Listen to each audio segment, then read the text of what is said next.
আসসালামু আলাইকুম। বিশ্বকাপ ফুটবল খেলা শুরু হয়ে গেছে। ফুটবল নিয়ে কথা না বললেই নয়। আমি বিএনপির সাপোর্টার হইতে পারি, তবে আমি সত্য কথায় কখনো কারো ছাড় দেব না। আমাদের এলসিবি নাহিদ ভাই সেই সাপোর্ট নেছে, এতে আমি অনেক খুশি হয়েছি। আমিও আর্জেন্টিনা সাপোর্ট ছিলাম। আমি এই বছর মেসির কার্যক্রম দেখা আমি আর্জেন্টিনা সাপোর্ট ছেড়ে দিয়া আমি ইরানের সাপোর্ট করি। ইরানের যে জার্সিটার উপরে দেখবেন 168 168 168 যে লেখা আছে, জানেন লেখাটা কেন?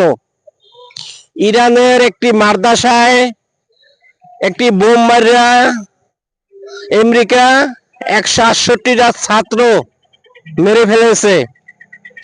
এই জন্য তারা ওই 168 ইরানের জার্সির উপরে দিয়েছে। এটা ইন্টারন্যাশনাল ভাবে, এটা জাতীয় পর্যায়ে ভাবে চললে এইভাবে এটা সম্মান করতে আছে। আমরা মুসলমানের করে জন্ম নিয়া আমরা সাপোর্ট করি আর্জেন্টিনা, ব্রাজিল, ইহুদি গো নাসারা গো। একটি মানুষ মাঠে বসে সাপোর্ট করলে একটি প্লেয়ারের শক্তি বাড়ে। আমি বলবো ভাই যে আমরা মুসলমান যারা আছি তারা সবাই ইরানের সাপোর্ট দেন। মুসলমানের সাপোর্ট করেন। ইহুদি খ্রিস্টানের সাপোর্ট দিয়া, ওদের উৎসাহ দিয়া আমাদের পাপ হইব, তো সব হবে না। ইহুদিকে সাপোর্ট না দিয়া মুসলমানের সাপোর্ট দেন। আমরা মুসলমান কান্ট্রি সাপোর্ট দেন, ইরানের সাপোর্ট নেন।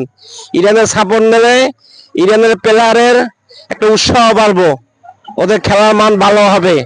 আমরা দোয়া করি ইরান যেন বিশ্ব জয় করে। এই জন্য সবাই ইরানের সাপোর্ট নেবেন। আমরা যত মুসলমান আছি সবাই ইরানের সাপোর্ট করবেন।